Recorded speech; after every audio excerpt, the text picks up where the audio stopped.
परमहंसस्वादितचरणकमलचिन्मकरन्दाय भक्तजनमानसनिवासाय श्रीरामचन्द्राय फुल्लेन्दीवरकान्तिमिन्दुवदनं बर्हावतंसप्रियं श्रीवत्साङ्कमुदारकौस्तुभधरं वीणाधरं सुन्दरं गोपीनां नयनोत्पलार्चिततनुं गोपसङ्घावृतं गोविन्दं कलवेणुवादनपरं दिव्याङ्गभूषं भजे। ध्येयं सदा परिभवघ्नमभीष्टदोहं तीर्थास्पदं शिवविरिञ्चिनुतं शरण्यं मृत्यार्तिहं प्रणतपालभवाब्धिपोतं वन्दे महापुरुषते चरणारविन्दम्।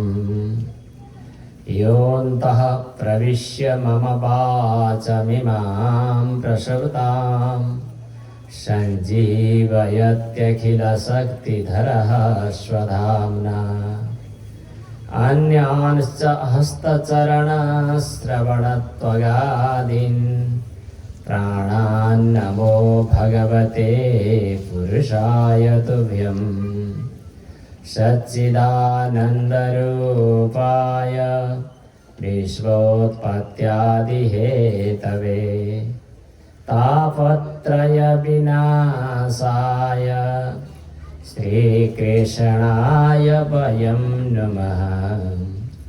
कृष्णाय वासुदेवाय हरये परमात्मने प्रणतक्लेशनाशाय गोविन्दाय नमो नमः। कृष्णाय वासुदेवाय देवकी नन्दनाय च नन्दगोपकुमाराय गोविन्दाय नमो नमः। वागीशायस्य वदने लक्ष्मीर्यस्य च वक्षसि यस्यास्ते हृदये संवित् तं नृसिंहमहं भजे। विश्वसर्गविसर्गादि नवलक्षणलक्षितं श्रीकृष्णाख्यं परं धाम जगद्धाम नमाम तत्। नारायणं नमस्कृत्य नरं चैव नरोत्तमं देवीं सरस्वतीं व्यासं ततो जयमुदीरये।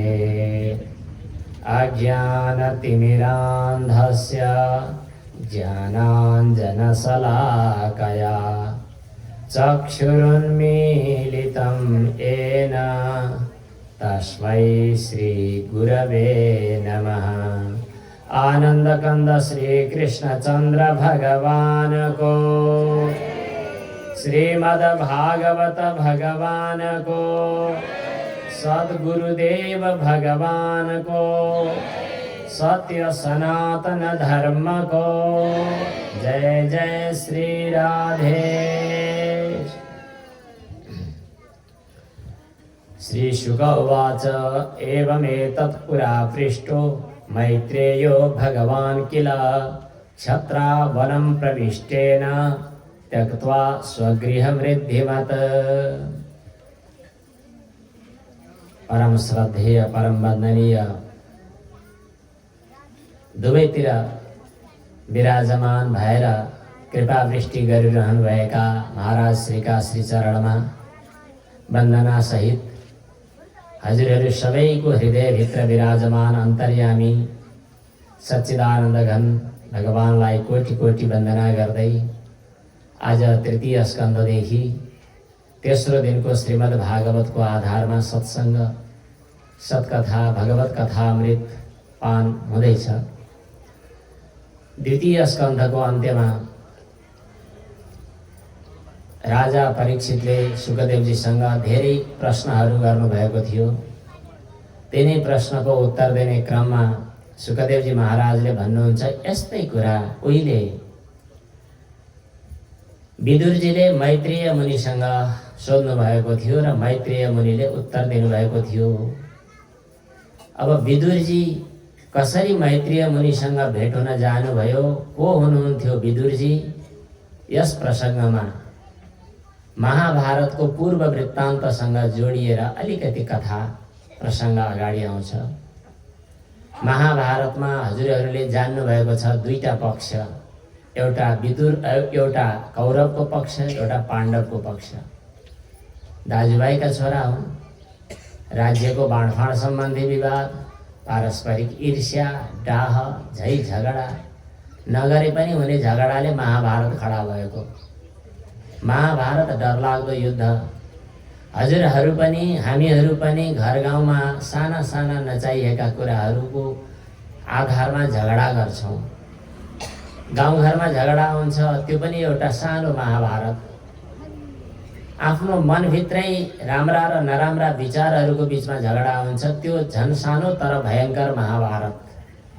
हजुर हाम्रा जीवनमा पनि घटिरहने भएको हुनाले त्यो महाभारतको प्रसङ्ग सुनेर आफूभित्रको महाभारतमा भगवानको पक्षलाई बुझ्नु जरुरी छ। त्यसैले महाभारतको कथा बेला बेलामा श्रवण गर्नुपर्छ र श्रीमद् भागवतका कथा प्रसङ्गहरू महाभारतसँग जोडिने भएको हुनाले केही प्रसङ्ग महाभारतका पनि आउँछन्।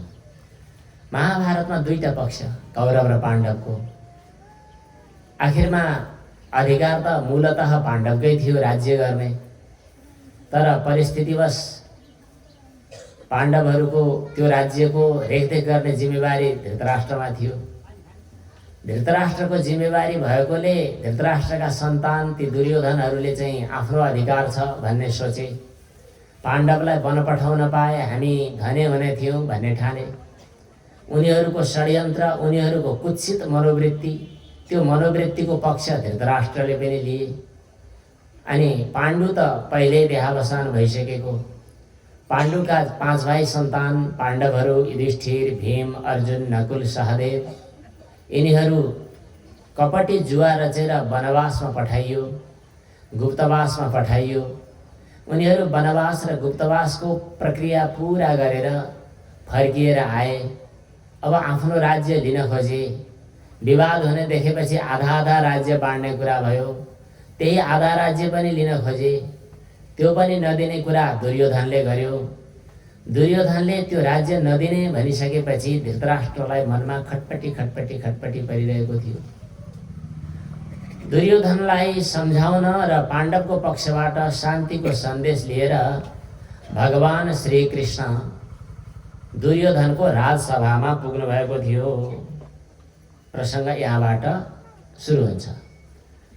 शान्ति दूत बनेर भगवान श्रीकृष्ण पाण्डवको पक्षबाट दुर्योधन कहाँ आउनुभयो। कृष्ण आउँदै हुनुहुन्छ। कृष्णलाई भव्य स्वागत गर्ने, अलिकति भेटी अनि आत्मीयता देखाएर आफ्नो पक्षमा बनाउने भन्ने दुर्योधनको षड्यन्त्र। दुर्योधनले भगवान श्रीकृष्णलाई स्वागत गर्न भव्य महलको तयारी गरेको थियो। आफ्नो भाइ दुशासनको महल चाहिँ ज्यादै सजिएको र धेरै सुविधाले युक्त भएको। त्यसैले त्यो महलमा भगवान कृष्णको बस्ने अनि आराम गर्ने, खाने सब व्यवस्थाहरू गरिएको थियो। भगवान श्रीकृष्ण आउनुभयो। भगवान श्रीकृष्ण आएर थोरै आफ्नो उपस्थिति जनाउनु भयो। अनि आधा राज्य कम्तीमा पाण्डवहरूलाई दिनुपर्ने पक्ष राख्न थाल्नुभयो। दुर्योधनले भन्यो, यो सबै कुरा भोलि राजसभामा प्रस्तुत हुनेछ, आज हजुर विश्राम गर्ने भनेर भन्यो दुर्योधनले। भगवान श्रीकृष्णले मलाई अलिक फुर्सद छैन, ल म हुन्छ भोलि आउँछु भनेर त्यहाँबाट फुत्त हिँड्नुभयो। कहाँ जानुभयो होला भगवान श्रीकृष्ण? भगवान श्रीकृष्ण कसैले चाल नै पाएनन्। एकाएक विदुरजीको घरमा, जहाँ विदुरकी पत्नी जसको नाम सुलभा पनि भनिएको छ, पत्नीले घरमा बसेर भगवानको स्मरण गरिरहेकी छन्। भगवान एकाएक त्यहाँ पुग्नुभयो। भक्तवत्सल भगवानको। सुलभाको मनमा भगवानको दर्शन गर्ने इच्छा धेरै समयदेखि थियो। सुलभा बिचरा लौकिक दृष्टिले भनेको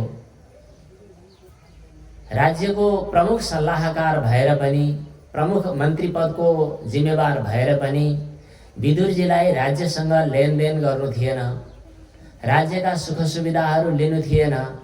विदुरजी विषयबाट दूर भएको हुनाले उहाँको नाम विदुर भएको। धृतराष्ट्र यस्तो थियो जो आँखा त देख्दैन थियो, तर पनि आफ्नो राष्ट्रलाई, आफ्नो कुर्सीलाई दिमागमा बोकेर हिँडेको थियो। त्यसकारणले उसको नाम धृतराष्ट्र, दाजु चाहिँ धृतराष्ट्र। उसले त्यो सत्तामा आफ्ना छोराहरूलाई कसरी राख्ने हो भनेर षड्यन्त्रको तानाबाना बुनिरहन्थ्यो। सत्ताको लोभमा आँखा नदेख्ने, विवेक नभएको, विवेकको दृष्टि नभएको व्यक्तिलाई धृतराष्ट्र भन्छन्। अचेल पनि त्यस्ता व्यक्ति भेटिए भने तिनीहरू धृतराष्ट्र नै हुन्। त्यो विवेकको दृष्टि छैन। वास्तवमा हजुरहरूका दुईटा आँखा त छन्, हाम्रा दुईटा आँखा सबैका छन्। ती दुईटा आँखाले वास्तवमा देख्ने चिज देख्न सकेको छैन। यी दुईटै आँखालाई हामीले चर्मचक्षु भन्छौँ। अर्का दुईटा आँखाको खोजी गर्नु छ। यी बाहिर देखिने छालाको यो गोलकभित्र बनेका आँखालाई के भन्ने? चर्मचक्षु भन्ने। अब दोस्रो आँखा हुन्छ अर्को। दोस्रो आँखा भयो भने दुई आँखा भएको व्यक्ति भनेर भनिन्छ। दोस्रो आँखा हो धर्मचक्षु। धर्मचक्षु भनेको पूर्वजन्म, पुनर्जन्म, मरेपछिको अवस्था, यो सबै कुरा बुझ्ने। जस्तै गण्डकी स्नान गर्दा आनन्दको महसुस हुन्छ, धर्मकर्म पूजापाठ गर्दा आनन्दको महसुस हुन्छ। अनि स्वर्ग आदि लोक प्राप्ति प्रतिको आसक्ति, नरकको प्रतिको द्वेष इत्यादि जे हुन् यो धर्मचक्षुले गर्छ। यी दुईटा चक्षु भनेर कहीँ शास्त्रमा बताइयो। कहीँ कहीँ अर्को पनि बताएको छ जो तेस्रो आँखाको कुरा हो। तेस्रो आँखा चाहिँ सर्वसाधारण हजुर हाम्रो छैन, तर खोल्नुपर्छ भन्ने शास्त्रको भनाइ छ।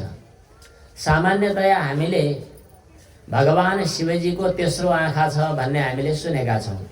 त्यो तेस्रो आँखा हो ज्ञानचक्षु। सामान्यतया तेस्रो आँखा सबैको हुँदैन, त्यसैले भगवान शिवजीको मात्रै तेस्रो आँखा भनेर सुन्छौँ हामी। जो ज्ञान स्वरूप हुनुहुन्छ, सत्यम शिवम सुन्दरम जसलाई भनिन्छ।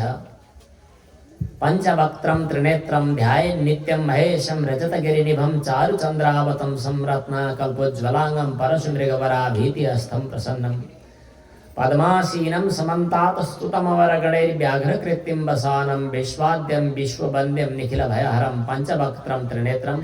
भगवान शिवजीका तीनटा आँखा छन् र भगवान शिवजीले भन्नुभएको छ कि तिमीले पनि तेस्रो आँखा खोल। भगवान शिवजीसँगै भगवती आदिशक्ति, भगवती देवी दुर्गा माताको पनि तेस्रो आँखा हुन्छ। सिंहस्था शशिशेखरा मरकत प्रखैश्चतुर्भिर्भुजैः शङ्खं चक्रधनुशरांश ददतिं नेत्रैस्त्रिभिः शोभिता। त्यस्तै भगवान गणेशको पनि तेस्रो आँखा। लम्बोदरम परम सुन्दरम एकदन्तं रक्ताम्बरम त्रिनयनम परमं पवित्रम। सामान्यतया भगवान शिवजीको, भगवती देवीको र भगवान गणेशको बाहेक अरूको तीन आँखा भएको भन्ने सुनिँदैन। त्रिनेत्र। तेस्रो आँखा हो ज्ञानको आँखा, विवेकको आँखा।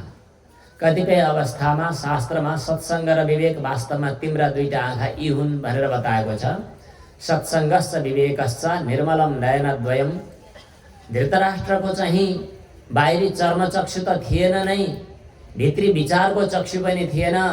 त्यसकारण ऊ स्वार्थी थियो, मोहले अन्ध भएको थियो, आफ्ना छोराप्रति उसको आसक्ति थियो।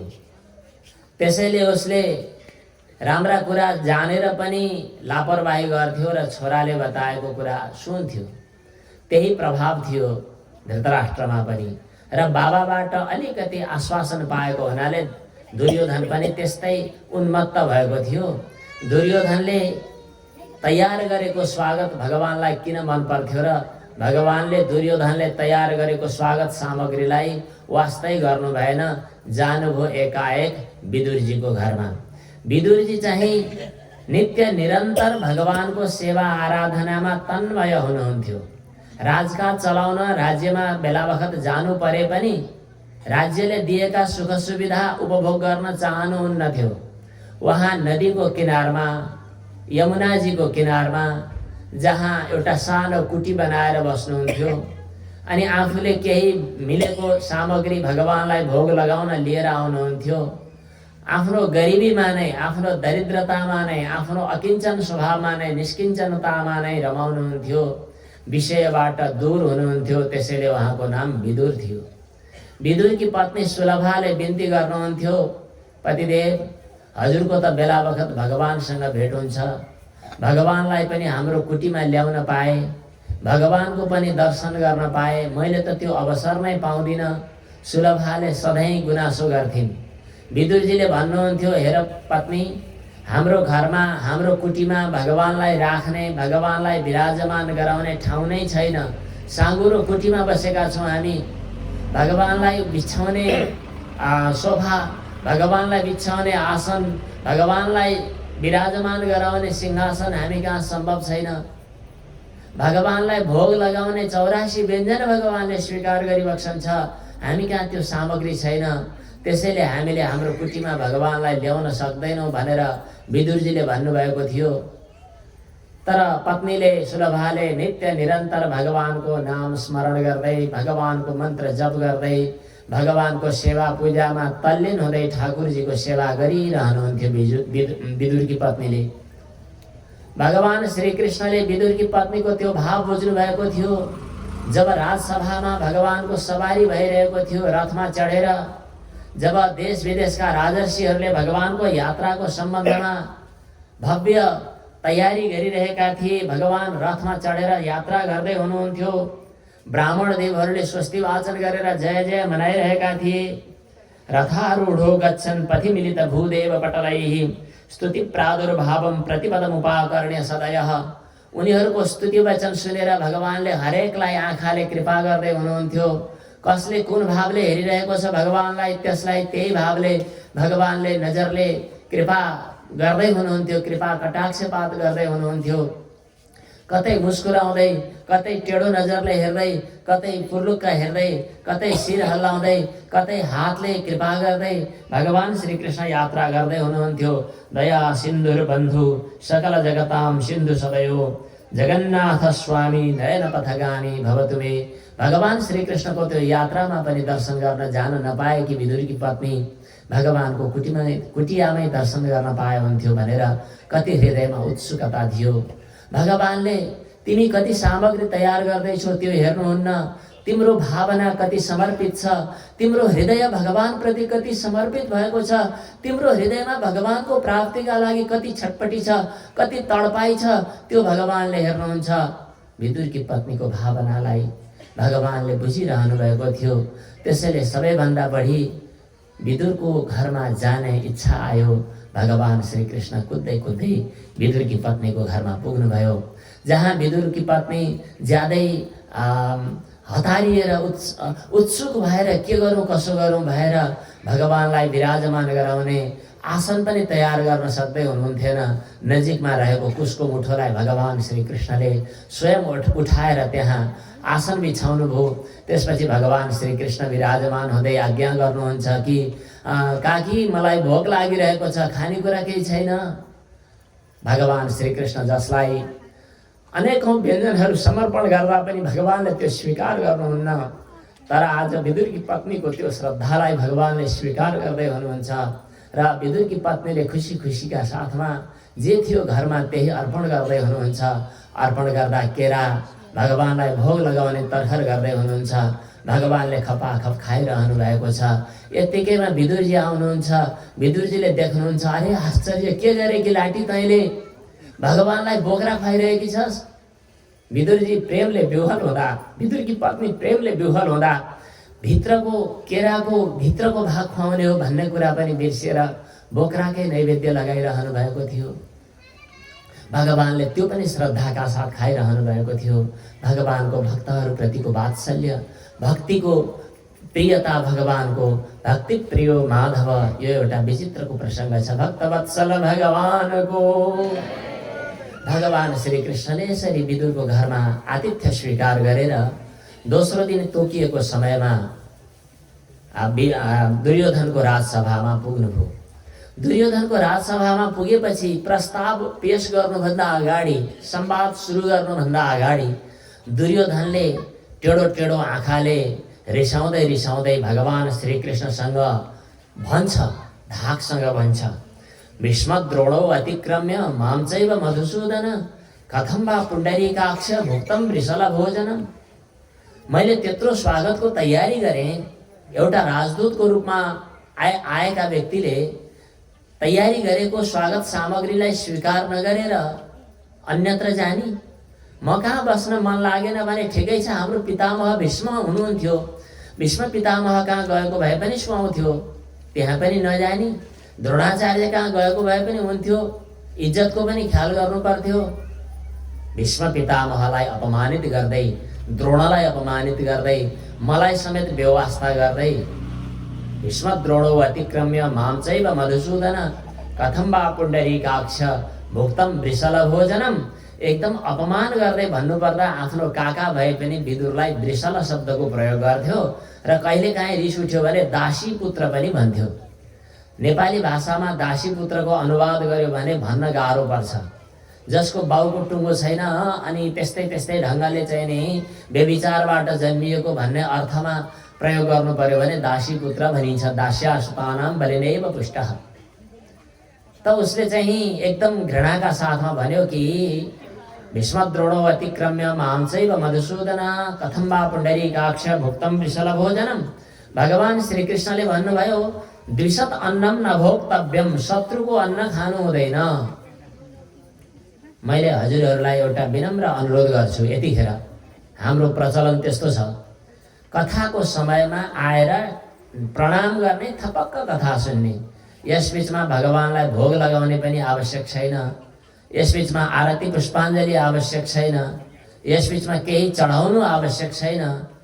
कथामा विघ्न भयो भने पाप लाग्छ। त्यसकारणले बीचमा केही पनि नगरिकन प्रणाम गर्ने, ठाउँ हेर्ने, जहाँ भेटिन्छ त्यहाँ थपक्क बस्ने। बुझ्नुभयो? भक्तवत्सल भगवानको। एकपटक राधे राधे भनिदिनुहोस् त। जय श्री राधे। अबदेखि कथा चलिरहेको बेला नाचगानका कथाहरूमा त केही फरक पर्दैन, जति जे गरे पनि हुन्छ। जहाँ एकाग्रताको आवश्यकता पर्छ त्यो कथामा चाहिँ थपक्क प्रणाम गर्ने, बसिहाल्ने। अनि पूजा अर्चना फेरि अर्को समयमा हुन्छ। यो कथा श्रवण भक्ति सबैभन्दा पहिलो एक नम्बरको भक्ति हो। त्यसकारणले श्रवण भक्तिको बिचमा अर्चन भक्तिको आवश्यकता पर्दैन। खिचडी नपकाउने मेरो यस्तो अनुरोध छ हजुरहरूलाई, जो मैले गुरु कृपाबाट उपदेश प्राप्त गरेको थिएँ यही। र यसबीचमा बोल्ने, दायाँमाया हेर्ने, कोट्याउने अनि पल्याकपुलुक गर्ने, यो कुरा गर्दा पनि एउटा कथामा अपराध हुन्छ। कथा अपराध, नामा अपराध जस्तै। भक्तवत्सल भगवानको। त्यसपछि भगवान श्रीकृष्णले भन्नुभयो, शत्रुको अन्न खान पनि हुँदैन र शत्रुलाई खुवाउन पनि हुँदैन। द्विषत अन्नम न भोक्तव्यम द्विषन्तम नैव भोजेत। दुर्योधनले भन्यो, शत्रु रे, यो शत्रुको कुरा कहाँ आइपुग्यो? हाम्रा केही लेनदेनका अलिअलि झगडा छन् त हाम्रा दाजुभाइका बिचमा छन्। हजुरसँग त जतिको सम्बन्ध पाण्डवको युधिष्ठिरको छ त्यतिकै सम्बन्ध मेरो छ, म शत्रु कसरी भएँ? अत्यन्तै महत्त्वपूर्ण मार्मिक प्रसङ्ग छ, याद गर्नुहोला। भगवान श्रीकृष्णले भन्नुभयो, दुर्योधन पाण्डवान द्विषसे राजन। एकजना व्यक्ति यहाँ कोही बस्दिनु होला र बसिहाल्नका लागि सहयोग गरिदिनु होला। पाण्डवान द्विषसे राजन। एकदम एकाग्रतापूर्वक अगाडि सुनिरहनुभएका श्रोतासँग आँखाको सम्बन्ध छ। यो आँखाको सम्बन्ध भइरहेको बेला बिचमा व्यवधान नगरिदिनु भए राम्रो। छेकियो भने बर्बाद हुन्छ। हजुर बसिहालौँ। पाण्डवान द्विषसे राजन। भगवान श्रीकृष्णले भन्नुभयो, तिमीले पाण्डवहरूसँग द्वेष गर्दछौ, पाण्डवलाई शत्रुभाव गर्दछौ दुर्योधन। तिमीले पाण्डवलाई तिमीले शत्रु भन्दछौ, शत्रुको दृष्टिले हेर्दछौ। मेरा पाण्डवहरू प्राण समान छन्। मेरो प्राणलाई द्वेष गर्नुको मतलब मलाई नै द्वेष गर्नु हो, भगवान श्री कृष्णले भन्नुभयो। यस प्रकार भगवान श्री कृष्णले जसलाई प्राण समान सम्झिनुभयो उनीहरूको अन्त्यमा कल्याण भयो। धृतराष्ट्रले जसलाई आफन्त ठान्यो उसको सर्वनाश भयो। यस प्रसङ्गबाट हामीले सिक्ने शिक्षा लिने कुरा के हो भने हामी कसका बन्ने, हाम्रो मालिक को हुने, हामी कसका को, हाम्रो यो सम्बन्ध निर्णय हुनु पर्यो, निर्धारण हुनु पर्यो। हामी त अहिले हुनुपर्ने भगवानका, सम्बन्ध जोडिनु पर्ने भगवानसँग, तर हामी राजनीतिक पार्टीका, धन सम्पत्तिका, अनि विदेश यात्राका, अनि छोरा नातिका कसका भयौँ हामी, कसका लागि हुनुपर्ने हो र कसका भइरहेका छौँ। धृतराष्ट्र प्रवृत्तिको अनुयायी बन्यौँ भने, धृतराष्ट्र प्रवृत्तिले हामीलाई आफ्नो ठान्यो भने हाम्रो सर्वनाश हुन्छ। गीताको आरम्भमा धृतराष्ट्रले दुर्योधनहरूलाई मामका भनेको छ, मेरा भनेको छ।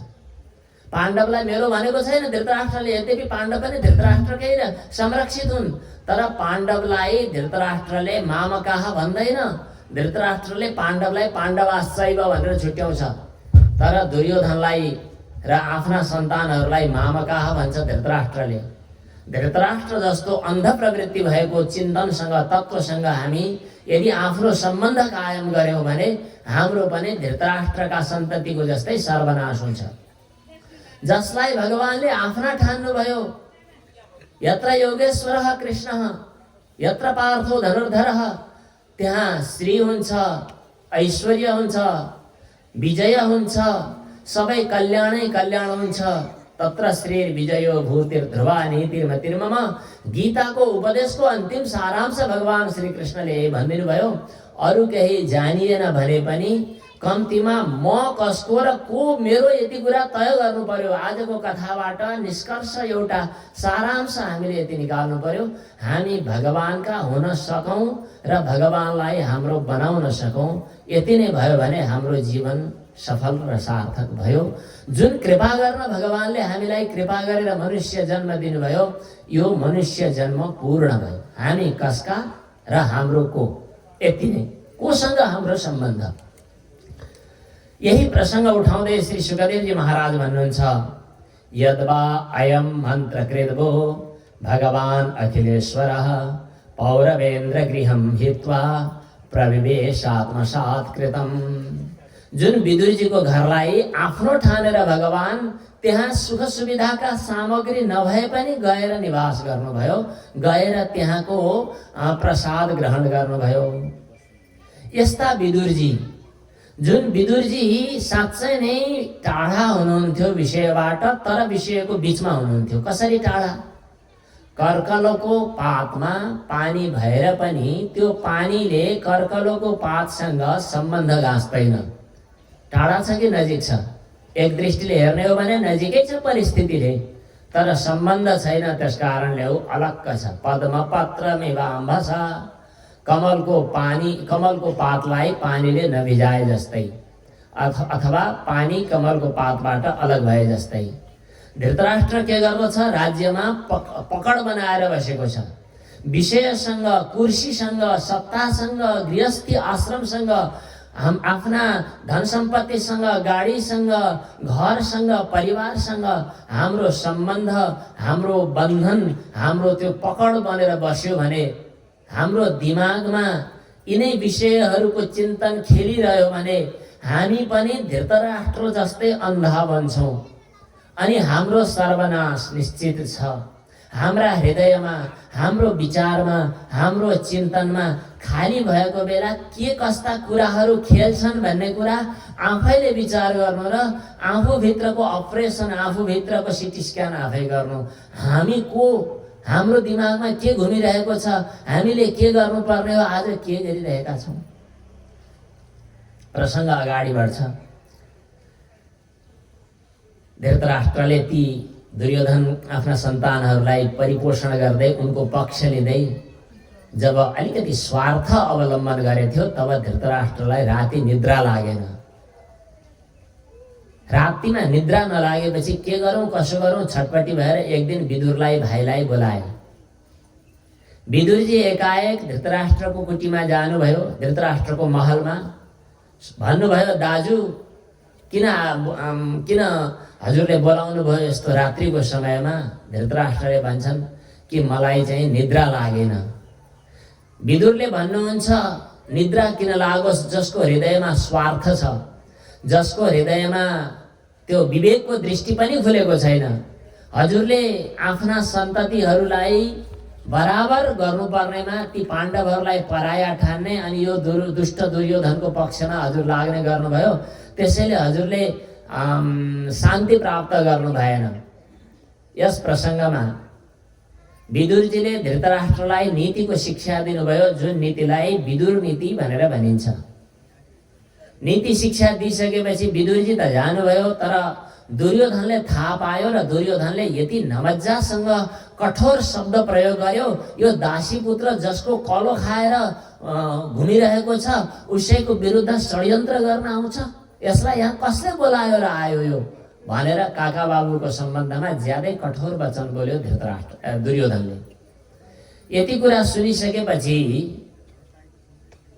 अरूलाई भए कस्तो पीडा हुँदो, मेरो सम्बन्धमा यस्तो कुरा गर्यो यसले भनेर विदुरजीलाई खुसी लाग्यो र ढोकामा आफ्नो धनुष टेकाएर त्यहाँबाट हिँड्नुभयो र भन्नुभयो कि आज मलाई सौभाग्यले यो युद्धको बीचमा साक्षी बन्नु परेन, भगवानको कृपा हो। स्वयं धनुर्द्वारे निधाय मायाम, यो भगवानको माया हो, भगवानको कृपा हो। यसमा मैले अल्मलिनु जरुरी छैन, भगवानको यही इच्छा छ भन्ने मैले बुझेँ। त्यहाँबाट सरक्क हिँड्नुभयो। कतिपय व्यक्तिहरू घरमा घर परिवारले अपमानित गरे भनेर हिँड्दै गर्दा मनमा खटपटी बोकेर हिँड्छन् र सराप्छन् पनि। त्यसले मलाई त्यो दिन भनेको कुरा त यस्तो बिझेको छ कि कहिल्यै नबिर्सिने गरी भन्छन्। तर जो भक्ति मार्गमा लागेको छ त्यसले चाहिँ ठुलो कृपा भयो भन्ने बुझ्छन्। विदुरजीले मलाई भगवानको कृपा भएको हो भन्ने बुझेर त्यहाँबाट हिँड्नुभयो। जानुभयो कहाँ? जहाँ भगवानका दिव्य धाम छन् त्यस्ता धाममा जानुभयो, तीर्थस्थलमा जानुभयो। जहाँ जहाँ जानुभयो त्यहाँ त्यहाँ मन्दिरमा भगवानको दिव्य दर्शन गर्नुभयो। जहाँ जहाँ जानुभयो त्यहाँ सत्सङ्ग गर्नुभयो। जहाँ जहाँ जानुभयो त्यहाँ त्यहाँ भगवानका दिव्य लीला चरित्रहरूको स्मरण गर्नुभयो। हजुर हामी जान्छौँ, कहाँ जान्छौँ? जहाँ जान्छौँ कि व्यापार बिजनेसका लागि, कि भेटघाटका लागि, कि रमाइलोको लागि? गलत। जानुहोस् व्यापारको सिलसिलामा काठमाडौँ, तर उद्देश्य राख्नुहोस् भगवान पशुपतिनाथको दर्शनका लागि गएको, त्यति भन्न सकिँदैन। र मुख्य उद्देश्य भगवानको दर्शन हो भनेर आउने। जानु छ कहीँ, जहाँ जानु छ अवश्य पनि सन्त महात्माहरू, भक्तहरू, गुरुहरू हुनुहुन्छ, जाने, भेट्ने, दर्शन गर्ने, सत्सङ्ग गर्ने, आउने। देवघाट जानुभयो, कतिपय मानिसहरू देवघाटमा अस्ति गए। जाने सबै श्रद्धालुहरूको श्रद्धालाई नमन छ, तर कतिपय व्यक्तिहरू रमाइलो हेर्न गएको भन्ने पनि सुनियो। उद्देश्यले लक्ष्य निर्धारण गर्दछ। उद्देश्य कस्तो छ तदनुसार आफूलाई परिणाम प्राप्त हुन्छ। जहीँ जाँदा पनि गण्डकी माताको दर्शनका लागि जाने। अहिले संयोगवश हजुरहरूको यो सप्ताह ज्ञान यज्ञमा पूर्ण रूपमा यहाँ बस्न पाइएको छैन। देवघाट जाने आउने गर्छु। म किन जान्छु देवघाट? अब मैले कुन उद्देश्य राख्ने? दुई थरी उद्देश्य राख्न सक्छु। गण्डकीको नित्य स्नान गर्ने अवसर मिल्छ, त्यस कारणले देवघाटै। आमाको सेवाको लागि हो, त्यस कारणले देवघाटै। भगवानको सेवा पूजाको लागि हो, त्यस कारणले देवघाट। यो पनि हुन सक्छ। मेरा व्यवहार छन्, कारोबार छन्, लेनदेन छ, त्यस कारणले देवघाट। व्यापार बिजनेस छ, त्यस कारणले रमाइलो हेर्नु छ, त्यस कारणले सुख सुविधा भोग गर्नु छ, त्यस कारणले यो पनि हुन सक्छ। हरेक काममा हाम्रा उद्देश्य हाम्रो मनोवृत्तिका आधारमा तय हुन्छन्। कस्तो उद्देश्य राखिन्छ तदनुसार नै हामीलाई भगवत कृपा अथवा प्रत्यवाय दुवैका अधिकारी हामी हुन सक्छौँ। घुम्दै घुम्दै विदुरजी तीर्थस्थलको परिभ्रमण गर्दै जानुभयो धेरै ठाउँमा। कहाँ जानुभयो? यमुनाजीको किनारमा जानुभयो। यमुनाजीको किनारमा जाँदा त्यहाँ भगवानका प्रिय भक्त उद्धवजीसँग भेट भयो। उद्धव शब्दको अर्थ नै ज्यादै महत्त्वपूर्ण छ। उत्कृष्टः धवो यस्य स उद्धवः, जसको स्वामी सर्वोत्कृष्ट भगवान श्रीकृष्ण हुनुहुन्छ त्यस्ता व्यक्तिलाई उद्धव भनिन्छ। हजुर, हामीले कसलाई मालिक ठान्ने? सर्वप्रथम त हामी संसारमा व्यवहारमा हामीले धन सम्पत्तिलाई अथवा विषयलाई अथवा विषय परिपूर्ति गर्ने आधारलाई ठुलो ठानेका छौँ, धनी ठानेका छौँ। कतिपय व्यक्तिहरू राजनीतिक पार्टीलाई ठुलो ठान्छन् र पार्टीका अनुयायी बनेर आफ्नो जीविका हुन्छन् नत्र हुँदैन भन्ने ठान्छन्। यस्ता व्यक्तिलाई उद्धव भन्न सकिएन। धेरै जसो हजुर हामीहरूले मालिक कसलाई ठानेका छौँ थाहा छ? एउटा गहिरो नपत्याइँदो तर साँचो कुरा बताइदिउँ। हजुर हामीहरूले धेरै जसो आफ्नो मनलाई आफ्नो मालिक बनाएका छौँ र मनले उत्शृङ्खल भएर सीमा उल्लङ्घन गरेर जे गर्न भन्छ त्यही हामी गरिरहेका हुन्छौँ। त्यो मनको दास बनेर दौडिरहेका हुन्छौँ अनि हामी मनका दास बन्यौँ। मन नै हाम्रो मालिक भयो। मनले मिठो मिठो स्वादिलो स्वादिलो खानका लागि अथवा धेरै धन सम्पत्ति र चमत्कार देखाउनका लागि हामीलाई लतार्छ, कहाँ कहाँ पुर्याउँछ। मनः परम कारणमा मनन्ति, हामी उद्धव बन्न सकेनौँ। हामी भगवानलाई नै आफ्नो स्वामी जब ठान्छौँ तब हामीमा त्यो उद्धव भाव आउँछ। भगवानका प्रिय भक्त उद्धवजी यमुनाजीको किनारमा रहनु भएको थियो। भेटघाट भयो। ज्ञानी ज्ञानीसँग भेट्यो भने ज्ञानकै कुरा चल्छ। भक्त भक्तसँग भेट भयो भने भक्तिकै कुरा चल्छ। धेरै जसो याद गर्दा हुन्छ दुईजना भेट भएपछि हजुरहरूका बिचमा के कुरा हुन्छ? भगवत कृपा सम्बन्धी कुरा, भगवान नाम संकीर्तन सम्बन्धी कुरा, भजन र साधना सम्बन्धी कुरा हुन्छ कि कमाई सम्बन्धी कुरा, छोराछोरीका कुरा, भिजाको कुरा, विदेश यात्राको कुरा, धन सम्पत्ति कमाइका कुरा हुन्छ। हाम्रा मनमा जे छ त्यही बाहिर प्रकट हुन्छ। भक्त भक्तसँग मिल्यो भने भक्तिकै कुरा हुन्छ। ज्ञानी ज्ञानीसँग मिल्यो भने ज्ञानीकै कुरा, ज्ञानकै कुरा हुन्छ। जब विदुरजी उद्धवजीसँग भेट भयो त्यसपछि दुवैको बिचमा आँखाबाट अश्रुधाराहरू बग्न थाले। भगवानका लीला चरित्रहरूको स्मरण गर्दै विदुरजीले भन्नुभयो, के छ हाल खबर सबै? मथुराको खबर के छ? द्वारकाको खबर के छ? हस्तिनापुरको खबर के छ? सबै कुराहरू जब विदुरजीले सोध्नुभयो उत्तर दिने बेला उद्धवजीको आँखाबाट अश्रुधाराहरू बग्न थाले। गला रोकियो, बोल्न सक्नु भएन। किनभने उद्धवजी सानैदेखिबाट भगवानको भक्तिमा तल्लीन हुनुहुन्थ्यो। 5 वर्षको उमेरमा आमाले खाजा खान बोलाउँदा उद्धवजीले भगवानको सेवा गरेको छैन, त्यसकारणले म आज चिया पिउँदिनँ, खाना खाँदिनँ भन्नुहुन्थ्यो। सम्पूर्ण खेलौना छोडेर भगवानको सेवालाई नै खेलको रूपमा बाल्यकाल बिताउनु भएको थियो उद्धवजीले। हामी हाम्रा सन्ततिलाई के सिकाउँदैछौँ?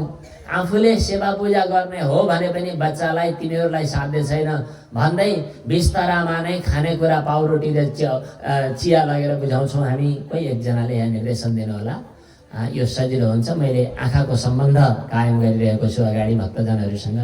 भक्तवत्सल भगवानको यस्तो मेरो बानी थियो, त्यसैले मैले यो भ्रष्टता गरेँ। भगवानले क्षमा गर्नुहुनेछ पक्कै पनि। त बसौँ, यतैबाट बसौँ। एकजनाले यहाँबाट सङ्केत गर्नुहोला। त्यसपछि एकछिन पछाडि बल्ल बल्ल अश्रुधाराहरू पुस्दै जब अलिकति बोल्न सक्ने हुनुभयो त्यसपछि उद्धवजीले भन्नुभयो, जुन भगवान श्रीकृष्णको आधारमा हामी आश्रित थियौँ त्यस्ता भगवान श्रीकृष्णले आफ्नो धराधामलाई परित्याग गरेर आफ्नो लीला सम्वरण गरेर स्वधाम सवारी भयो भन्ने सुन्दा विदुरजीको हृदय पनि गदगद भयो। उद्धवजीले पनि बल्ल तल्ल भगवानका लीला चरित्रहरूको स्मरण गर्दै भन्नुहुन्छ, भगवान पूर्ण ब्रह्म परमात्मा भइकन पनि हामी जस्ता सर्वसाधारण सांसारिक जीवात्माहरूमाथि कृपा गर्नका लागि भगवानले कस्ता लीलाहरू गर्नुभयो। राधे श्याम। भक्तवत्सल भगवानको जय श्री राधे। राधे राधे भनिदिनुहोस् त एकपटक। र भन्नुहुन्छ कि मलाई भगवानका ती हरेक लीला चरित्रहरूले आश्चर्यचकित बनाउँछ। भगवानले सर्वसमर्थ भइकन पनि के कस्ता लीलाहरू गर्नुभएको। मलाई सबैभन्दा बढी आश्चर्य लाग्छ त्यो राजसूय यज्ञ चलिरहेको थियो युधिष्ठिरको, जुन यज्ञमा देश विदेशबाट राजाहरू आएका थिए, जहाँ भगवान श्रीकृष्णको अग्र पूजाको प्रसङ्ग थियो। भगवान श्रीकृष्णलाई सबैले त पूजा गरिरहेका थिए, तर त्यो चैत्यले शिशुपालले भगवानलाई गाली दिइरहेको थियो, भगवानलाई गालीद्वारा पूजा गरिरहेको थियो। तर भगवान श्रीकृष्णले त्यसलाई पनि कृपा गर्नुभयो।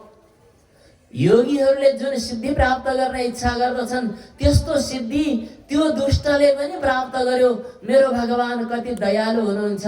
यस्तो भगवानको चरणको शरणलाई परित्याग गरेर मैले अरू के स्मरण गर्न सक्छु?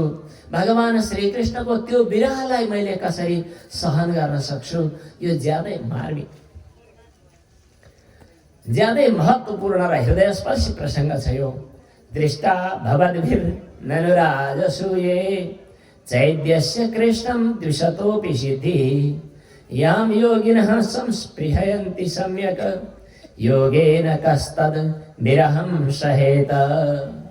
अर्को त्यो पुतनालाई जसले भगवान श्रीकृष्णलाई विष पिलाउन भनेर स्तनमा विष भरेर गएकी थिए, भगवान श्रीकृष्णले उसलाई पनि कृपा गरिबक्स्यो। अहो बकीयं स्तनकालकूटं जिघांसया पाययदप्यसाध्वी लेभे गतिं धातृचितां ततोऽन्यं कं वा दयालुं शरणं व्रजेम। यस्तो दयालु भगवानलाई छोडेर अरू कसको शरणमा जानु? यस्तै भगवान श्रीकृष्णका अरू पनि विभिन्न लीला चरित्रहरूको चर्चा गर्दै हृदय गदगद भइरहेको थियो, आँखाबाट अश्रुधारा बगिरहेका थिए। उद्धवजीले भन्नुभयो भगवान श्रीकृष्णले लीला उपसंहार गरिबक्स्यो र आफ्नो दिव्य धाममा जाने बेला मलाई लक्षित गरेर ज्ञानको उपदेश पनि दिइबक्स्यो। त्यतिखेर हजुरको पनि याद गरिबक्सेको थियो भगवानले। विदुरजीले भन्नुभयो त्यो के ज्ञान दिइबक्सेको थियो भगवानले? उद्धवजीले भन्नुभयो यो उपदेश हजुरलाई मैत्रेय मुनिले दिनुहुनेछ। मलाई यतिखेर बद्रीधाममा जाने भगवानको आज्ञा छ भनेर उद्धवजी विदुरजीसँगबाट विदा भएर बदरीका आश्रममा जानुभयो भक्तवत्सल भगवानको।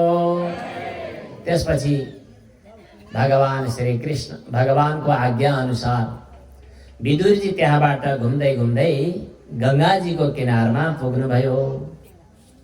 गङ्गाजीको किनारमा जहाँ मैत्रेय मुनि हुनुहुन्थ्यो त्यहाँ पुग्नुभयो। मैत्रेयमासीन मगाध बोधम, मैत्रेय मुनिसँग विदुरजीको भेट भयो। यहाँ दुईटा संवाद छन्, एउटा गङ्गाको किनारमा, एउटा यमुनाको किनारमा। यमुनाजी भक्ति रूपी गङ्गा हुनुहुन्छ, भक्ति रूपी हुनुहुन्छ। गङ्गाजी ज्ञान रूपी हुनुहुन्छ। ज्ञान र भक्ति दुवैको समन्वय श्रीमद् भागवतमा हरेक पंक्तिमा भेटिन्छ। र यहाँ पहिला त विदुरजी गङ्गाको यमुनाजीको किनारमा जानुभयो र भगवत चरित्र स्मरण, भगवत गुण स्मरण, भगवत अनुराग, भगवत भक्तिमा तल्लीन बन्नुभयो। त्यसपछि गङ्गाको किनारमा जानुभयो र मैत्रेय मुनिसँगबाट ज्ञानको उपदेश पनि प्राप्त गर्नुभयो। जसरी गङ्गा र यमुना दुईटा नदीको सङ्गम प्रयाग हो, जसरी शुक्ला गण्डकी र कृष्णा गण्डकीको सङ्गम देवघाट धाम हो, जसरी हाम्रा इडा र पिङ्गला दुवै नाडीको सङ्गम सुषुम्ना हो, कुण्डलिनी जागरण हो, त्यसै गरी यी दुवै तत्त्वको सम्मिलन, दुवै तत्त्वको समन्वय श्रीमद् भागवत हो। अब मैत्रेय मुनिसँग भेट भएपछि उद्धवजीले मैत्रेय मुनिसँग विभिन्न प्रश्नहरू गर्नुभएको छ। मैत्रेय मुनिले ती प्रश्नको उत्तर दिँदै भन्नुहुन्छ, मानिसले सुख प्राप्त गर्ने रहर गरेर कर्म त गर्छ, तर सुखको परम स्रोत भगवानको चरणलाई बिर्स्यो भने सुख टाढा टाढा भागिरहन्छ। सुख पाइने कहिले होइन, दुखै मात्र हात लाग्छ। यस्तो किन हुन्छ त भन्दा भगवानको चरणको शरणमा पर्न छोडेर विषयको पछि दौडिने प्रयास गर्दा त्यस्तो हुन्छ। त्यसका लागि के गर्नुपर्दछ? भगवत चरणकै शरणमा हुनुपर्दछ। जसले भगवानको चरणलाई बिर्सेर विषयमा मात्र आसक्त भए तिनीहरूको अवस्था देख्दा मलाई चिन्ता लाग्छ र भन्न मन लाग्छ, कठै बिचरा। तान सोच्य सोच्यान अविदो नुशोचे हरेः कथायां विमुखा नघेन क्षीणोति देवो निमिषस्तु येषाम् आयुर्वृथावाद गति स्मृतिनाम। तिनीहरूको चेष्टा, भगवानले कृपा गरेर हामीलाई जिब्रो दिनुभयो, आँखा दिनुभयो, हात दिनुभयो, कान दिनुभयो, नाक दिनुभयो, शरीर दिनुभयो। यो त ठुलो सौभाग्य हो। हामी जन्मिनुभन्दा अगाडि हिजो आजका वैज्ञानिकहरूले पनि पत्तो लगाए, आमाको गर्भमा प्रवेश गर्ने बेला हामी जस्ता 10औं लाख स्याउ स्याउ स्याउ स्याउ गएका थिए अरे। यो भागवतको प्रसङ्ग होइन, बाहिरको कुरा। अनि आमाको त्यो गर्भाशयमा गएर पक्रिने अवसर जम्मा एउटाले प्राप्त गर्यो, त्यो मध्ये हजुर हामी। आमाको गर्भभित्रै जाने बेला अब त्यहाँ पनि कति कष्टहरू भोग्नु पर्यो। त्यो कष्टहरू भोगेर पार लगायौँ। हामी जस्ता धेरैले त्यही नै प्राण त्यागे, त्यही नै पतन भए, त्यही नै समाप्त भए। तर भगवानले कृपा गरेर यति शक्ति हामीलाई दिनुभयो, जसको कारणले हामी जन्मिन सफल भयौँ भगवानको कृपाले। जन्मिएपछि पनि हाम्रा अङ्ग सबल छन्, हामी सुन्न सक्छौँ, देख्न सक्छौँ, जिब्रो चलाउन सक्छौँ, हिँड्न सक्छौँ। तर पनि हाम्रो जीवन, समग्र जीवन, सम्पूर्ण जीवन केवल खान र लाउन मात्रै, केवल विषय भोग्न मात्रै गुज्रियो भने, बर्बाद भयो भने, समाप्त भयो भने भगवानले कृपा गरेर दिएको महत्त्वपूर्ण उपलब्धि खेर गयो। अनि एकदम धेरै विश्वास गरेर महत्त्वपूर्ण सम्पत्ति दिएको व्यक्तिले त्यो सम्पत्तिलाई बेवास्ता गर्यो भने, अर्थात् बेकारमा खर्च गर्यो भने दिनेलाई कति नराम्रो लाग्ला। अनि घृणा, अनि त्यसपछि त्यसप्रति चाहिँ दण्ड दिने बाहेक अरू के हुन सक्छ? त्यसकारण हामीले भगवत चरणको स्मरण गर्न बिर्सिनु हुँदैन। यो सृष्टि सम्बन्धी प्रक्रिया पनि सोध्नु भएको हो। कहिलेकाहीँ मनमा जिज्ञासा लाग्छ भने यो खोजी गरौँ, किनभने अगाडि देखिएका पदार्थहरू सत्य हुन् झैँ लाग्छ। अनि यही साँचो हो, यही व्यवहारै महत्त्वपूर्ण हो, अरू केही छैन भन्ने मनमा लाग्छ। त्यो नलागोस् भन्नका लागि यो के हो त भनेर के लाएर बाहिर केही प्रतीयमान पदार्थ छ भने त्यसलाई हेर्नु पनि पर्छ। धन सम्पत्ति, गाडी घोडा, सृष्टि, संसार, पृथ्वी, यो कहाँबाट आयो? हामीले देखेका यी वस्तुहरू के हुन्, कहाँबाट आए? खोजी गर्दै गर्दै गयो भने यसको लामो क्रम छ, शास्त्रले बताएको। हामीले अनुभव गर्ने क्रममा छोटै प्रक्रियाले पनि बुझ्न सक्छौँ। हामीले कुनै वस्तुलाई अगाडि देख्यौँ, मानौ अगाडि एउटा घडी छ, मोबाइल छ, माइक छ, बत्ती छ, कलश छ। यो के हो भनौँ? यो कलश, यो वस्तु, यो फल, यो केही भन्छौँ हामीले। त्यो के हो भनेर त्यसलाई गहिरिएर विचार गर्दै गऱ्यो भने यो त्यो माटोमा अथवा कहीँ धातुको रूपमा, कहीँ खानीमा पैदा भएको कुनै पदार्थ हो भनेपछि त्यो खानी के हो? त्यो माटो कहाँबाट आयो? माटो पृथ्वी तत्त्व हो। यो पृथ्वी कहाँबाट आयो? पक्कै पनि पृथ्वी कहाँबाट बन्यो खोजी गर्ने भनेको तार्किकहरूले खोज्ने कुरा हो। सबैले यहाँ दिमाग लगाइरहनुपर्छ भन्ने छैन। अनि जमिन कहाँबाट आयो भन्दै जाँदाखेरि जमिनको, पृथ्वीको पनि कारण जल, किनभने पानी जहाँ छ त्यहाँनिर लेउ लाग्दै गएर माटो बन्छ भनेपछि पानीबाटै माटो बने रहेछ। यो पानी कहाँबाट आयो भनेर खोजी गर्दै गर्दै गर्दै गर्दै गयो भने वैज्ञानिकलाई सोध्नुहुन्छ भने पनि उनीहरू ग्यास भन्छन् क्या अरे। अनि त्यसपछि चाहिँ नि हाम्रो घरमै पनि त्यो चुलोमा यसो आगो ततायो भने त्यहाँबाट तातोबाट फेरि पानी, बाफबाट पानी निस्किन्छ, ग्यासबाट तेजबाट पानी निस्किन्छ। अब तेज कहाँबाट आयो? त्यो तेजलाई चाहिँ सङ्घर्ष घोटघाट गर्नु पर्यो। त्यो कहाँबाट आयो भन्दा हावाबाट आयो। अब हावा कहाँबाट आयो? खोजी गर्दै जाँदा पक्कै पनि हावा सूक्ष्म छ, त्यो वायुभन्दा पनि सूक्ष्म त आकाश हो, आकाशबाटै वायु खडा भयो। अब त्यो आकाश कहाँबाट आयो? हाम्रा दिमागले भेट्दैन। अब शास्त्रको दिमाग खोज्नु पर्यो। शास्त्रकारले बताउनु भएको छ त्यो आकाश चाहिँ महत्त्व, अहम तत्त्वबाट आयो। त्यो फेरि महत्त्वबाट आयो। त्यो महत्त्व चाहिँ मूल प्रकृति हो। त्यही प्रकृतिका 3 गुणबाट यी सब दुनियाँका गन्जागोलहरू खडा भए। त्यो मूल प्रकृति कसको आधारमा खडा भएको छ, को हो त त्यो प्रकृति भनेर खोज्यो भने यहाँ खोजी गर्दै जाँदा केवल भगवानको, हाम्रा भगवानको, हाम्रै उही श्याम सुन्दरको, उही पूर्ण ब्रह्म परमात्माको हाम्रो रुचि अनुसार शब्द प्रयोग गर्न सक्छौँ। व्यापक भन्ने अर्थमा यदि शब्द प्रयोग गर्ने इच्छा लाग्यो भने विष्णु शब्दको प्रयोग गर्न सक्छौँ। हामी सबै नरहरूभित्र रहन सक्ने भनेर भन्ने हो भने नारायण शब्दको प्रयोग गर्न सक्छौँ। हाम्रो मनोवृत्तिलाई आफूमा आकर्षित गर्ने भन्ने हो भने कृष्ण शब्दको प्रयोग गर्न सक्छौँ र हामीलाई आनन्द दिने भन्ने हो भने राम शब्दको प्रयोग गर्न सक्छौँ। कल्याण दिनुहुन्छ भगवानले भन्ने हो भने शिव शब्दको प्रयोग गर्न सक्छौँ। प्रकाशमान भन्ने अर्थमा देव वा देवी शब्दको प्रयोग गर्न सक्छौँ। अनन्त अर्थलाई प्रकाशित गर्न भगवानका अनन्त नाम छन्, हामी हजार नाम प्रयोग गर्न सक्छौँ। तर मुख्य नाम गुरु कृपाबाट आफूलाई जुन प्राप्त भएको छ त्यसलाई लिन सक्छौँ। तर भेद छैन। भगवान एक आसेदम, उही भगवान एकमात्र सृष्टिको मूल आधार हुनुहुन्थ्यो। भगवानलाई नै आफ्नो इच्छा शक्तिद्वारा सृष्टि गर्नुभयो। अनि देवताको सृष्टि, इन्द्रियको सृष्टि अनि भौतिक पदार्थहरूको सृष्टि गर्नुभयो। यिनीहरूकै सम्मिश्रणबाट विराट शरीरको उत्पत्ति भयो। त्यही विराटमा पनि चैतन्य सत्ताको प्रवेश गरेपछि ऊ जागरणमा प्राप्त भयो। यस प्रकार भगवानको कृपाबाटै विभिन्न किसिमका सृष्टिहरू प्रकट भएका छन्। यी सृष्टि केही मनबाटै सृष्टि भएका छन्। 10-10 किसिमका सृष्टिहरूको चर्चा छ। यो सृष्टिको क्रम पढेर सुनेर बुझ्ने कुरा के रहेछ भने हामीले कुनै पनि वस्तुलाई केही वस्तुको रूपमा देखिरहेका छौँ। त्यो वस्तुलाई हेर्दै जाने हो भने, गहिरिएर हेर्ने हो भने वास्तवमा त्यो परमात्मा सत्ता बाहेक अरू कुनै होइन रहेछ। यस प्रकार प्रभु सत्तामा यसलाई समाहित गर्ने दृष्टि बनोस् भन्नका लागि सृष्टिको क्रम पनि पढिन्छ। यो भागवत ज्ञान हो। यो भागवत ज्ञान भगवान शङ्कर्षणले सनकादि ऋषिहरूलाई सुनाउनु भएको एउटा शेष परम्परा पनि छ। शेष परम्पराबाट पनि भागवत ज्ञान प्राप्त भएको छ। नारायण परम्पराद्वारा पनि भागवत ज्ञान प्राप्त भएको प्रसङ्ग हामीले हिजो चर्चा गरिसक्यौँ। भगवान नारायणले ब्रह्माजीलाई उपदेश गर्नुभयो। ब्रह्माजीले नारद मुनिलाई, नारदले वेदव्यासलाई, वेदव्यासजीले श्री सुखदेवजीलाई उपदेश गर्नुभएको भागवतको नारायणी परम्परा पनि छ अनि शेष परम्परा पनि छ। कतिपय शिवोपासकहरूले शैव परम्पराको पनि चर्चा गर्दछन्।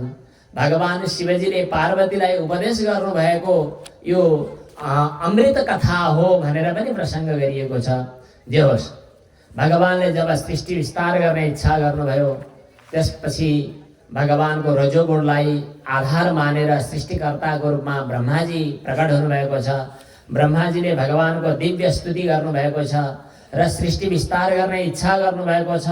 तर आफूले चाहे अनुसारका सृष्टिहरू भएनन् भनेर ब्रह्माजी चिन्तित हुनुहुन्छ र ब्रह्माजीकै त्यही सिलसिलामा, सृष्टिको इच्छाको सिलसिलामा स्वयम्भू मनु र शतरूपा महारानी स्त्री र पुरुषको पहिलो सृष्टि हुन्छ। हृदय प्रधान अंशबाट शतरूपा महारानी प्रकट हुनुभयो अनि मस्तिष्क प्रधान अंशबाट चाहिँ नि स्वयम्भू मनु प्रकट हुनुभयो।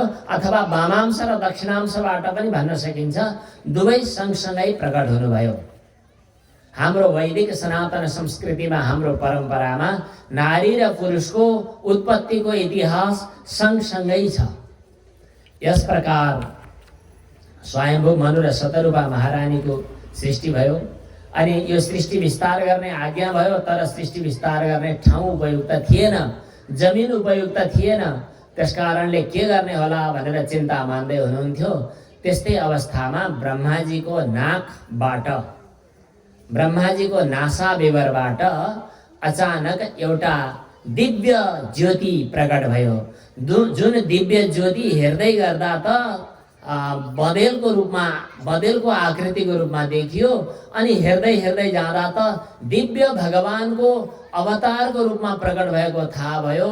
त्यो प्रकट भएको स्वरूप थियो भगवानको वराह अवतार। वराह अवतार भगवानको, वराह अवतार भगवानलाई ऋषि मुनि योगीहरूले दिव्य स्तुति गरे। जितम जितम ते जित यज्ञ भावना। वराह अवतार भगवान जब प्रकट हुनुभयो सब ऋषि मुनिहरूले वराह भगवानको भव्य दिव्य स्तुति गरे। वराह भगवान अब त्यसपछि पृथ्वीको खोजीमा जानुभयो। आश्चर्य लाग्दो कथा छ। कतिपय अविश्वासको चस्मा लगाएर बसेकाहरूले नपत्याउने पनि स्थिति छ। पृथ्वीलाई एउटा हिरण्याक्षले अपहरण गरेर लिएर गयो यस्तो कथा छ। तर गहिरिएर विचार गर्यो भने छ्याङ्ग चित्त बुझ्ने खाले कथा पनि छ। त्यो हिरण्याक्ष नाम गरेको असुरले। अब यो हिरण्याक्ष को थियो भन्ने सम्बन्धमा अघिल्लो कल्पको सृष्टिको कुरा गर्नुपर्छ। अघिल्लो कल्पमा कश्यप नाम गरेका मुनि, जसका दुईटी पत्नीको यहाँ कथा छ, दिति र अदिति। यद्यपि धेरैवटा दुलै थिए, तिनैका सन्तानहरूमध्ये हजुर हामी सबै छौँ। कश्यप को हुनुहुन्छ भन्दा निरुक्तकार यास्क मुनिले लेख्नु भएको छ, पश्यति इति पश्यकः, पश्यक एव कश्यपः। आत्मतत्व साक्षात्कार गर्ने योगी ज्ञानी व्यक्तिलाई कश्यपः भनिन्छ। त्यस किसिमको जीवलाई कश्यपः भनिन्छ। सर्वसाधारण हजुर हाम्रा पनि दुईटा मनोवृत्तिहरू छन्। त्यस्तै यहाँ कश्यप मुनिका दुईटा पत्नीहरू छन्, दिति र अदिति। अदिति शब्दको अर्थ हो जोड्ने। दोव खण्डने धातुबाट दिति शब्द बन्दो रहेछ। द्यति खण्डयति दिति, जसले अलग अलग टुक्रा टाक्री पार्छ, तेरो र मेरो बनाउँछ।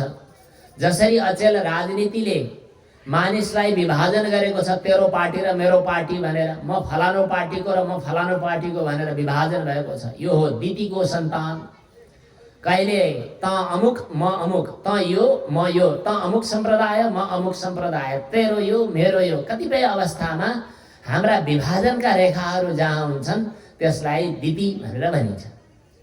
दोवखण्डने, जहाँ सर्वत्र भगवत भावको दृष्टि, सबैमा एकता, एउटैमा अनेक देखिएका हुन् र अनेकमा पनि एउटै छ भने तत्र को मोह कः शोक एकत्वम अनुपश्यतः।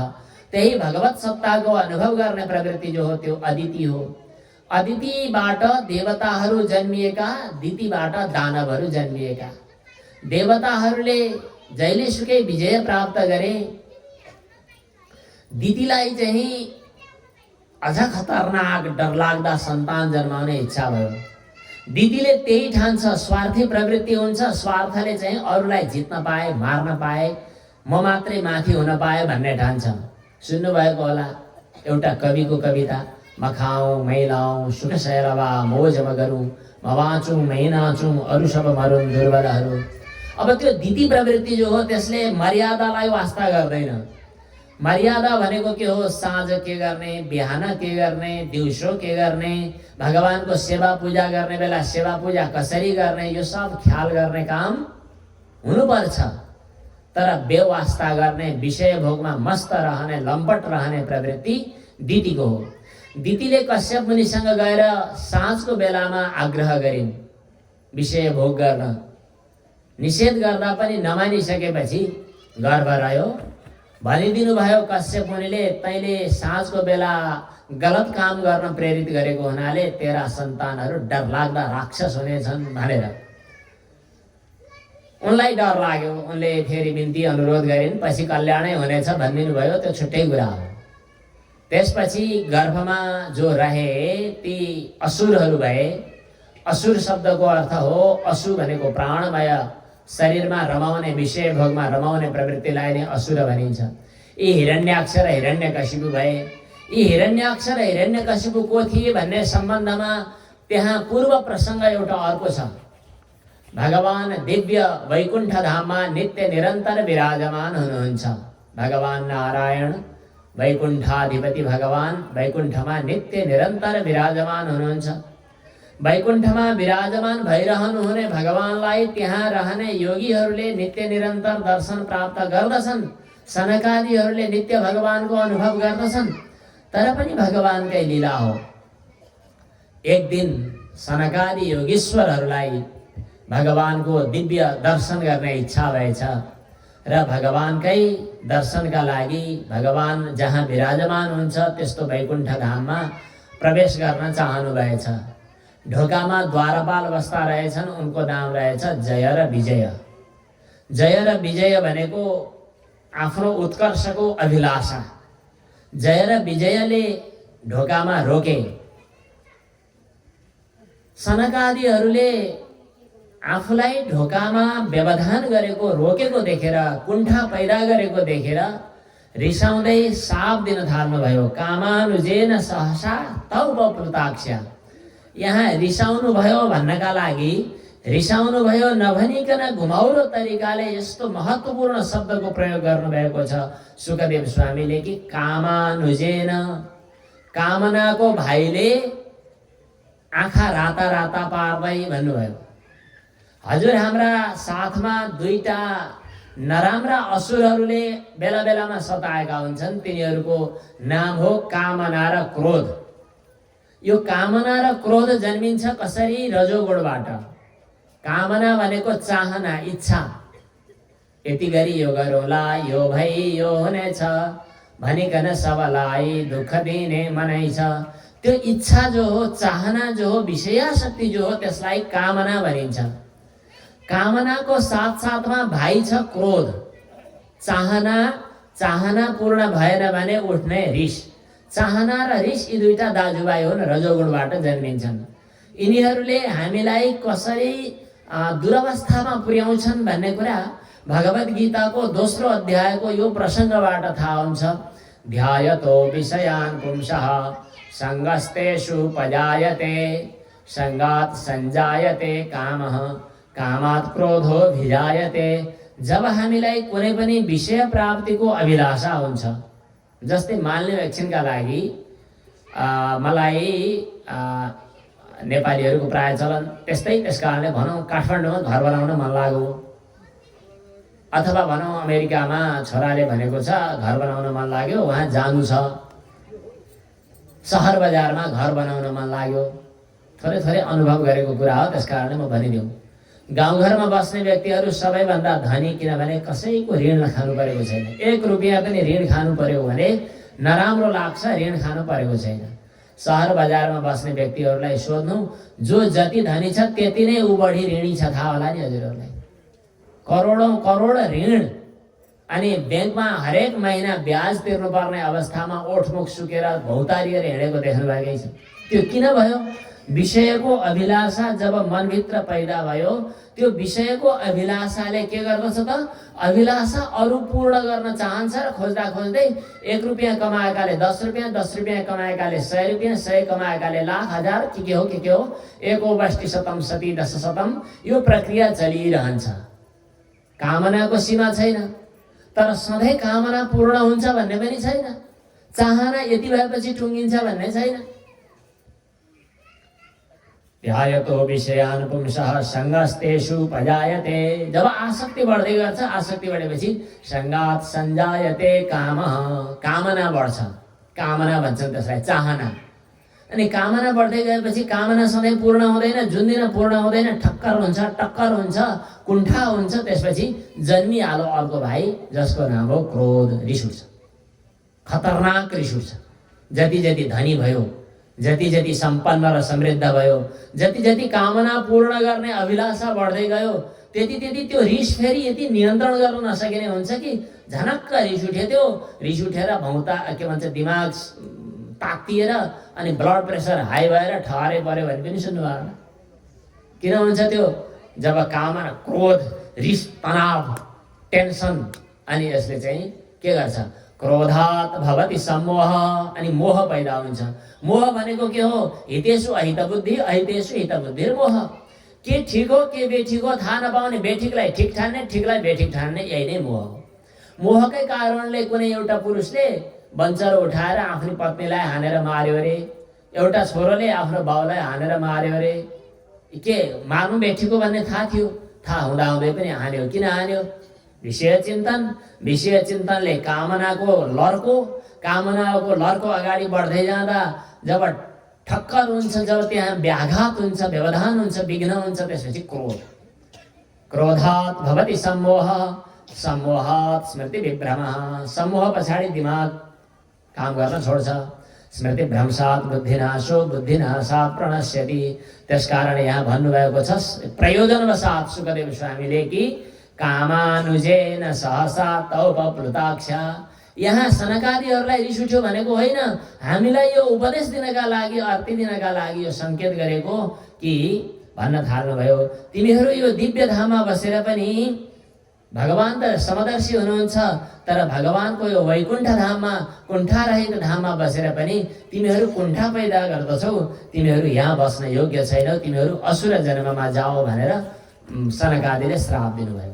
सनकादिको साप पर्नासाथ भगवान दिव्य धामबाट तत्काल हात जोड्दै सवारी हुन्छ र भगवानले आज्ञा हुन्छ, ओहो मुनीश्वरहरू हो, योगीश्वरहरू हो, हजुरहरूलाई यिनीहरूले अपराध गरेछन्, यो अपराधको त दण्ड भोग्नै पर्छ। यिनीहरूले मात्रै होइन, यिनीहरूको जिम्मेवार मालिक भएको नाताले मैले पनि भोग्नु पर्दछ। एक पटक होइन, 3 पटक यिनीहरू असुर जन्ममा जानेछन्, यिनीहरूलाई उद्धार गर्न बरु म पनि पछि पछि लागेर जानेछु। भगवानबाट आज्ञा हुन्छ। भगवानले भन्नुहुन्छ यी ब्राह्मण देव त मेरा आदरणीय पूजनीय वन्दनीय गुरुदेव हुनुहुन्छ, ब्राह्मण देवको सम्मानमा अलिकति पनि व्याघात हुनु मेरो लागि सह्य छैन। भगवान ब्रह्मण्य देव भगवानले यस्तो आज्ञा गरेको सुनेर सनकादि भन्नुहुन्छ, प्रभु हजुरको यो दिव्य लीला के आज्ञा भएको हामीले केही बुझ्न सक्दैनौँ।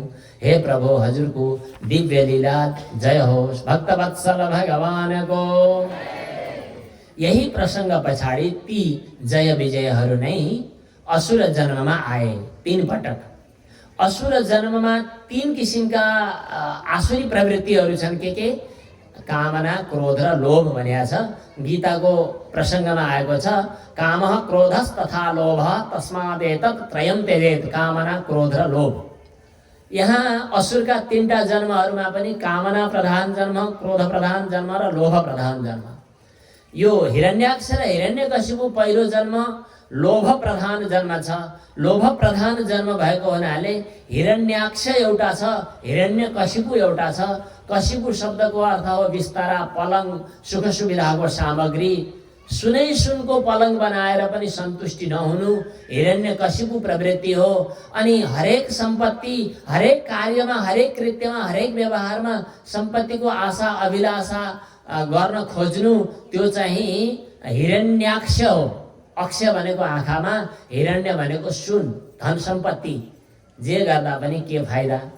भागवत कथा सुन्न निमन्त्रण आयो, गएर के फाइदा, मलाई व्यापार गर्नु छ त, धन कमाउनु छ, एकछिन गयो भने पनि घाटा लाग्छ। यो हिरण्याक्ष प्रवृत्ति हो। हिरण्याक्ष प्रवृत्तिले यो पृथ्वी घडेरी घर, अहिले चितवनतिर नवलपरासीमा पनि होला के भन्छ भूमाफियाहरू भन्छन् क्यारे, मैले सुनेको शब्द हो, मैले जान्दिनँ यस्ता कुराहरू। जम्मै जमिनमा बालुवा छरेर पृथ्वी उत्पादन हुन योग्य नभएकी बनाइदिए अरे भन्ने सुन्छु, हो कि होइन मलाई थाहा छैन। गिटी बालुवा राखेर जमिनको उर्वरा शक्ति नै समाप्त हुने गरी पृथ्वी ओगटेका छन् रे, हो त्यस्तो गर्छ मलाई थाहा छैन। अनि त्यस्ता व्यक्तिहरूले जमिनलाई अतिक्रमण गर्दै गर्दा चितवनमा मात्रै गरेर पुग्दैन, अनि गाउँ घर पनि जान्छन्, काठमाडौँ जान्छन्, पूर्व जान्छन्, पश्चिम जान्छन्, मेची महाकाली जान्छन्। संयोगवश मानौ यो नेपाल पुरै मेरो भयो भन्दा पनि त्यो लोभले सन्तुष्ट हुँदैन। अनि सम्पूर्ण विश्व, सम्पूर्ण पृथ्वीलाई पनि अतिक्रमण गरेर अपहरण गरेर लिएर जान्छन्। पृथ्वीलाई अपहरण गरेर सिर्जना हुन नसक्ने, सृष्टि हुन नसक्ने अयोग्य बनाएर लैजान्छ हिरण्याक्षले। त्यो हिरण्याक्ष नाम गरेको असुरले पृथ्वीलाई नै अपहरण गरेर रसातलमा पुर्याएको थियो। जुन रसातलमा पुगेकी पृथ्वीलाई उद्धार गर्नका लागि भगवान वराह भनेर प्रकट हुनुभएको थियो। वरम च ततः वराह, श्रेष्ठ दिन, सृष्टिको आरम्भ, श्रेष्ठ दिन, स्वार्थी प्रवृत्तिको समाप्ति, श्रेष्ठ दिन, यज्ञीय संस्कृतिको पुनः स्थापना। वराह अवतार भगवान जब रसातलमा प्रवेश गर्नुभयो, त्यो हिरण्याक्षसँग केही कुराकानी पनि भए, हिरण्याक्षसँग केही खरीखोटी, केही कठोर कुराकानीहरू पनि भए। त्यसपछि देवताहरूले जय जय मनाइरहेका थिए, प्रतीक्षा गरिरहेका थिए, हे भगवान हजुरले धेरै विलम्ब नगरी बक्स्योस् भनेर। अनि युद्ध पछाडि केही समय अस्त्र शस्त्रद्वारा युद्ध भयो, गदा युद्ध भयो, हात हतियारद्वारा युद्ध भयो। पछि भगवानले त्यो हिरण्याक्षलाई आफ्ना मुक्काको प्रहारद्वारा उसलाई वध गरिबक्स्यो, वध होइन उद्धार गरिबक्स्यो।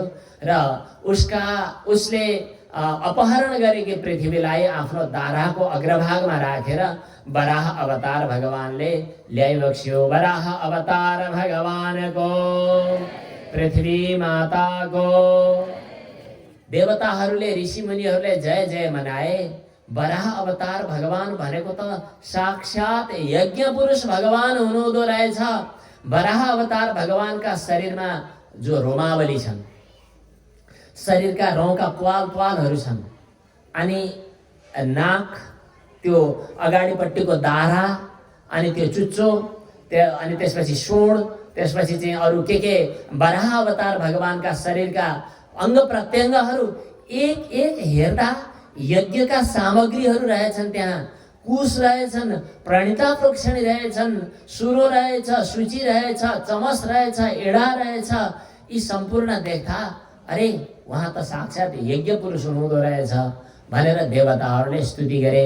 यज्ञ अवतार भगवानको, यो वराह अवतार भगवानको कथा हो। यस प्रकार वराह अवतार भगवानले हिरण्याक्षलाई वध गर्नुभएको प्रसङ्ग हाम्रो सप्ताहको 7 दिनको यात्रामा पहिलो दिनको विश्राम गर्ने ठाउँ हो।